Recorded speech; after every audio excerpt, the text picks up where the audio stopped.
เรากำลังจะไปไหนคะไปหลักหมอกไฟวะบอกคอยคนเราบอกค่อยๆนะบอกค่อยๆทุกคนคลิปนี้ฮะบอกไพ่ว่าเฮากำลังจะไปหลักหมอกไฟบอกไพ่บ้าบหมดทางสนิทเลยบอกคลิปนี้เป็นความลับอีกเด็กอ้าวไอเล่เสียงได้ไอเล่ดีขึ้นอยู่บ่ดีแล้วสาวไวๆกุ๊กกิ๊กไป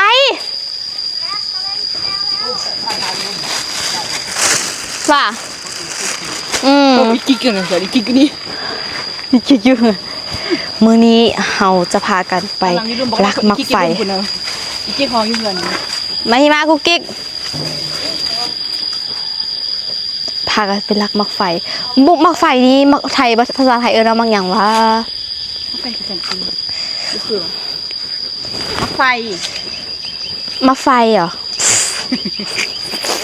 ทุกอย่างเวลาเป็นมากเป็นใครเป็นมากเป็นมากแมนเดี๋ยวมื้อนี้จะให้เบิ่งว่ามื้อนี้เราจะไปเอามากยังแล้วบ่ฮู้ว่าไทยเอิ้นคือกันบ่ตอนนี้ทากุ๊กกิ๊กอยู่นี่มากิ๊กไปละไปเราไทยเอิ้นมะนำหน้าแต่เราเอิ้นมากนำหน้าโอ้แม่คือฝนมาแล้วหั่นน่ะฝนตกฝนสิบ่ทำว่าพวกเฮาวะทำแต่หัวกับใครกันหนูบ่ทำกี่นึงโยมันบ่ได้ทำแต่หัวได้ฝนตกนี่มันสิทำบ่โตเฮาเลยเอ้าหมู่บ่ได้เอิ้นได้คือมานำคูกะแม่นว่าซื้อคูกะวะแม่นบักโมโมคือโมโมเนาะเกือบพอโมโมละโมโมก็ไม่มาเกิดคูกะนี่บ่อยู่เวียบักดนบ่มีไผมาเอานะบ่แม่นดอกเบิ่งแต่นิสัยกับคือบ่คือกันละเรื่องมันเกิดซานีมันว่าแต่ซานีสิเปลี่ยนแปลงตัวเองเร็วเอียงก็ซานีสิเปลี่ยนแปลงตัวเองสิกินทุกอย่างที่อยู่ในโลกนี้คูกะกิ๊กคลิปนี้เป็นความลับเด้อห้ามบอกไผว่าเฮาสิไปเอาหยังเฮาไปเอามากยังกิ๊กของไผของแม่ปาน้อยบ่ต้องบอกเด้อห้ามบอกไผเด้อคลิปนี้เฮาไปลักมากไฟเพิ่นห้ามบอกไผทุกคนเต็มเฮาบ่ไล่เฮาเต็มนี้พอ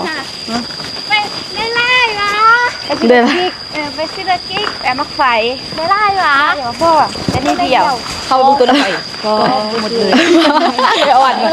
หมดให้พ่อป่ะจะกระไล่ลิกถ่ายรูปป่ะเขาแล้วอย่าถ่ายรูปก่อนนะ1 2 3แค่แต่กระดูกเลยไหมจ้อยเดี๋ยวเขาก็จ้อยลงอีแม่กระท่วงจ้อยไม่ได้จ้อยหรอกเลยก็คือปกติแต่ว่าคนอื่นเลยคือจ้อยไปทำแบบเขาบริเต้งง่ายมันเกี่ยวกับแตกดาวแตกดาวอ่ะกับเอามองยัดเขาปลาคือแบบซ่อนบ่แบบว่าบ่มียักที่แบบว่าไปข้อเขาเลยยังกะสิขี้รักเอาหมดเลยกุ้มขนาดเลยเอาหนึ่งแบบเอาไปหมดเลยคนมาแล้วไปฟ้าไปเอาไม่ย่างไว้ไปเก้าข้าวยาวไหมเห็นว่าข้าวยาวแล้วก็ได้เอาข้าวพริกมาเป็นยังคือข้าวพริกโดดหูตายอยู่ดีตายอยู่ดีบ่เป็นนอนอยู่พื้นเลยพอดีแม่เรียกมาพอดีเห็นกุ๊กกิ๊กกล่องอยู่พื้นเลยโคกาลูกก็มีหน้ากับไปต่างกันนี่นะกุ๊กกิ๊กบกัดพวกเดียวกันกุ๊กกิ๊กเราที่ดาวโอ้ตายว้ามาชิมมาแบ่งกันชิมเด้อ3 คนแบบแบ่งกัดมาเขาเอาหัวเด้อมีนากัดใจแบ่งมีนาแบ่งกัด10ไหมอ่ะเอาหัวแบ่งปันมีนาปันเบอร์กัด10เบอร์ปันมีนากัดปันเถอะบกัดปัดด้ากิ๊ก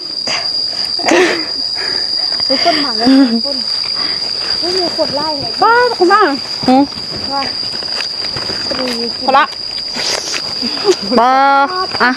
แปลว่าอะไรบอกกิ๊กอ่ะบอสมาขี้ฟังเหอะฟังปุ๊ดละไม่ยังรู้ก่อนแซ่บบ่แซ่บพี่ลูกพี่โอในโลกนี้ไม่เคยกินย่างอะไรเป็นซอเลยคนเราร้อนที่ใดบ่หมักมัวเหรอบ้าเลยบอกมันยุ่งแล้วมักไฟอยู่ใส่ยูทูบเกินแฮ่เข้าไปหนักจังของคนบ่อยู่ฮะจังของคนบ่อยู่เขาเงินไทยวะขึ้นมาละกูมือว่าได้เงินมาก็ข้อคนกันอะไรกับข้อกินคิดได้เดียวก็ได้ก็หมดเลยไม่พ้นอยู่บ่เงี้ยครับฝนชิดตกอ่ะเรียกมาหมายเลยบอกฝนกำลังฝนสิไหลจับกล้องให้แน่เมื่อวานนี่งามป้อนเลยเชื่อเบิ้งฝนกำลังชิดตก ไปรักมักไฟกัน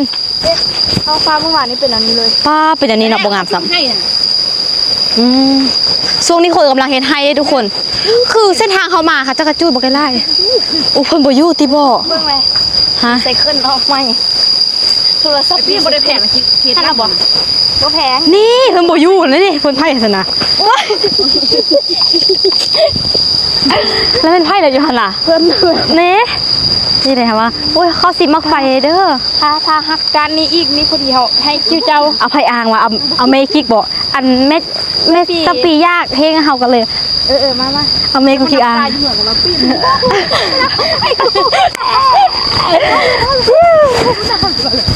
มึงมาขึ้นนั่นในบ้านนำกันนี่ป้ากี่มาไฟแล้วขึ้นนั่นเด้อจ้า ไม่เด้ ไม่เด้อเอาเฮามาคว้าได้เฮามีราคามึงข้างหน้ากู มันเพิ่นอย่างบ่เก็บบ่แม่นติบ่แม่นเนาะ ฟุตตรงเราก็ไว้เนี่ยฟุตตรงเม็ดลังนี่นะ บ่แม่นเพิ่น กี่กันจับมือกัน อันเพิ่นไปอันนั้นยังบ่ทันมาก่อเพิ่นไปไตนะ คนจุ่มนิดนั่นคือไม่จุ่มเดียวจะอายได้ได้กูไล่คนแห่ เพิ่นไปไตก็ซั่น ไล่คนแห่ตัวบ่ถือกันได้นี่เด้อต้นเด้อต้นใดก็ ป้าพังได้เห็นบ่งานพังเรื่อง ข้าวซิมมันไฟในเด้อเสือจะได้เอาไปกิ๊กเข้าไปแม่ดีอยากมาไปกิ๊กไม่ไหวบอกกับแม่หมดยากอยู่ เจ้าของเขาอยู่พุ่นติกิกอันนั้นเพิ่นอยู่ไสกิกเพิ่นอยู่ไสกิกเพิ่นบ่อยู่พุ่นติแม่นเพิ่นบ่บ่แม่นอันนั้น ว่าสิเฮ็ดบ่พอเลยไปบ่ได้เด้ แม่นบ่อายเอามายังบ่ อุ้ยไปเดี๋ยวสิเพิ่นจับกล้องไปสินะ อีนาเลยเข้ามาขายแท้กิกให้บ่ให้บ่ แล้วแม่นเหล่าปะล่ะ ให้อยู่บ่ฮะให้ ไอ้ตี้ที่บ่นั่น ตี น่ะ แม่น ไอ้ตี้น่ะก็ไอ้ตี้ คนนั้นตีโอเคไปเอาเลย เอาเลย บ่บาปหลายข้อก่อนกินคลิปได้ อยากกินเด้อ พอแม่เขาอยากกินเดี๋ยวทีเดียว ไอ้ตี้มาข้ามมุกไฟแม่ก็ได้บ่แม่เขาอยากกินสร้างหน่วยก็ได้ เฮ้ย เนี่ยเพิ่นใจดีหน้าตายเนาะ อะไรเอาว่าจะน้อยไอ้นอนเกลือกตรงนี้ก่อนนะ ฮะอยากกินมุกไฟ กิ๊กอยากกิน วันแล้วเอามาซิมแล้ว ร้านก็ทำมาซิมนะอันข้อนี้หนึ่งเด้อ ก็จะก็ ข้อนี้หนึ่งเด้อ ข้อที่1ดอกบ่ได้ดอก กิ๊กเอาทั้งหมดบ่กิ๊กเอาทั้งหมดบ่ เสื้ออีกพกเสื้ออะไรที่6 2 4 โอ้สุกหรือเปล่าคือเรื่องแท้ เขาว่าเลยของไอ้มุดทันไปตะแซบก่อนผู้ใดมุดเป็นคนสิปอกดื้อบ้านนะ แค่เอาบ่ ตาบานี่นะกิ๊ก กินอุ้ยตาดูวันนี้น่ะนี่ ถ้าแม่กินผู้แรก เอาไปเก็บให้แม่กิ๊กแกกินมื้อแรง แม่ กินได้หรือเปล่าถ้ากินได้เท่าเดียว กินได้เท่าเดียว ตื่นบ่ได้ตื่นบ่กินบ่ได้คือประมาณท่าอีแม่ว่า กินได้ อยาก เท่า ให้ เดียว เด้อกินเฮ็ดเต็มเลยเพิ่งน่ะบ่อันบ่วินบ่ตายเบื่อวะ เปรี้ยวเนี่ยอ๋อสั้นแหงถูกมันเป็นเหมือน ว่า สั้นบ่ ต้องเอาตัวนี้ต้องเอาตัวนี้ บ่มันเจ๋นะเขาจะบอกว่าถ้าแบบบักไฟได้อันใดที่เขาขี้รักแบบบ่ครอบสิว่าน ว่า อันนี้เขาครอบคนละนี้แบบมันก็เลยแบบบ่ค่อยว่าน บ่แบบเพราะว่าตอนที่เฮา บ่กินมันนั่นบ้านเนาะ ตัวนี้บ้านแท้ตัวนี้ ว่านว่ะต้องเอาเนื้อใหญ่ เอาหน่อยอะไรนะ ๆถ้าจะมากินมากกันเนี่ยต้องย่ำกินน้ำเปลือกจังว่าน บ่ได้เพิ่นบ่เคยกินมากอันเด็ดกองต้นมันก็ส้มก็ปีหน้านะ เขาก็ไปกินกองต้นมันนะกินกองต้นมะไฟแบบเหลือ5%ตายแล้วปะเนี้ยฮิบเก็บมีเวลา5 นาที มือยามันระเบิด เก็บไหมบอกมันตั้งสั้นซื้อเพราะว่าบักไทเกอร์เอ็ดตกเท่านึงเดียวมันก็เลยสั้นเลย ยานยาที่ตกบ่ มันโบแมนมันออนแอร์ เอาขึ้นเอามาจิกบ่เอาเพื่อเอาพันตรงนี้ค่ะ ป้า แม่กินเพื่อกินมัน เอาซ่องคนเอาซ่องคนได้กิ๊กเหาะ เรา เลย ทำเอาลิ้นซื้อเอาไปเก็บเพื่อแม่เขาได้ แม่กินมันแม่เขายากก็เจ้านี้เดี๋ยวลงเพจนะเอาจิกอยากให้อันไอ้ป๊อปปี้อยากให้เจ้าของเหือนมาเห็นอยากแท็กไอ้ป๊อปปี้มาเบิ่งคลิปดีเด้อ ลงเพจคนให้ยาเอาลงติ๊กต็อกคนเล่นไว เอาลงเพจกับคนเบื้องล่างก็จะลงติ๊กต็อกลงเพจจะเป็นเพื่อนเฟซกันได้เดี๋ยวแชร์ไปแท็กเฟซอีก แต่เอาคักตัวของเพิ่น อันนั้นก็ไปไล่ไปนั้น80 โลนี่ ว้า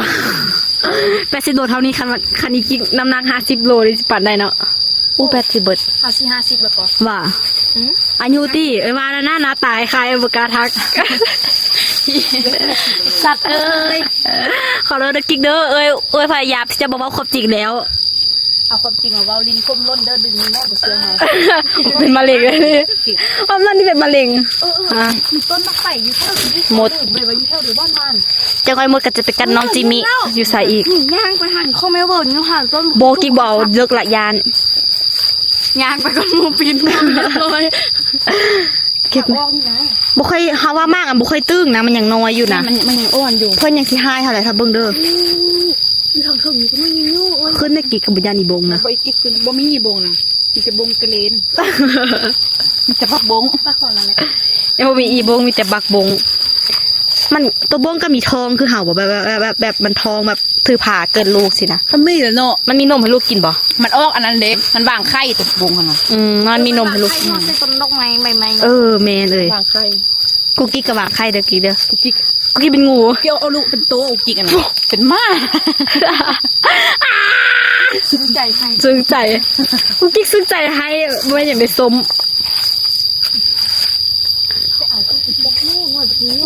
นี่เราแท็กกอนหนามือ เดี๋ยวปิดคลิปก่อนกิ๊กแล้วเขาจังว่าควันเขา โอเคมา 1 2 3ปิดละอีอันนั้นนะเมื่อวานนี่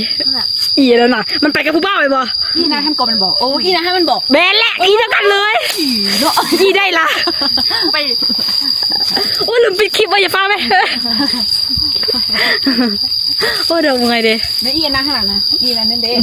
อีนี่ป่ะ นั่นนั่นแหละ อีเสื้อเขียวไปบ่อีได้เอาเสื้อเขียวมาดิ2 คนเสื้อเขียว เกี่ยวแก่อีกด้าน เขียวแก่เขียวอ่อน ยันแต่ อีเกาพมมันเด้อีเกาพมมันนะเขาจะว่ามันผู้งามกันเด้แต่เขาเฮ็ดตัวจริงแล้วมากกับโบแดก เลิกกัน เราเป็นอะไรกันฮอนโตยได้บอกบุบได้ซื้อซ้ำฮอนโตยอีก แค่กินนู่นนี่นี่เนาะ พอแล้ววันนี้บอก วิ่งให้เอาเลย มันน้อยๆพุ่นเนาะเขาว่าไปเอาเขาหมดเอาเนาะ ตาบหน่วยมัน ให้ตามเนาะอะไรนี่จะเป็นหากินได้ยุกินได้ทีเดียวอย่างเนาะ เฮ็ดน่ะ ทำไมขับไปเช่าไหม เอาให้แม่กูกิ๊ก เอาอีกแม่กูตายแม่อันนี้ทีเดียวสาเหตุที่แม่กูตายกูรู้แล้วสาเหตุมันยังไง เฮ็ดนี่กินได้เด้อแต่ว่า กินได้ เฮ็ดนี่กินได้แต่กินได้เธอเดียวเพราะว่าเธอต้องไปมันอาจจะตื่นมากินบ่ได้แล้ว อันข้าวกินได้มือเดียว ข้าวก็กินได้มื้อเดียวอีก แล้วก็ยังกินน้องบอก กูกิ๊ก ผมเคยซื้อมากินแล้วครับ ไม่ได้นอนทั้งคืน เพราะว่า กวน มะม่วงก็ผมก็มีหลายร้านด้วยครับ เอ้ยผมก็มีหลายหมื่นด้วยครับได้หมื่นนี่หมื่นโอ๊ยแต่ก่อนซูเปอร์เชียกเอาเท่ ดับแล้ว1%มาลัก แบตกระบดดึงขึ้นได้เอา ดึงขึ้นแม่มาลักได้เป็นคนพอบักบา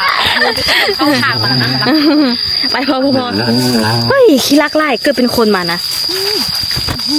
น้ำซางเดี๋ยวชิโซสกิลกันโดดป่ะไปเดี๋ยวพวกเขาขอตัวกลับกันเด้อแบตเบิร์แล้วบ๊ายบายบอกคนอื่นต่อเขานะ มาคูกาวกูจะมาทำไมวะกินอะไรก็ไม่ได้แค่มาเมื่อยลากูกาวแล้วดูอันซอง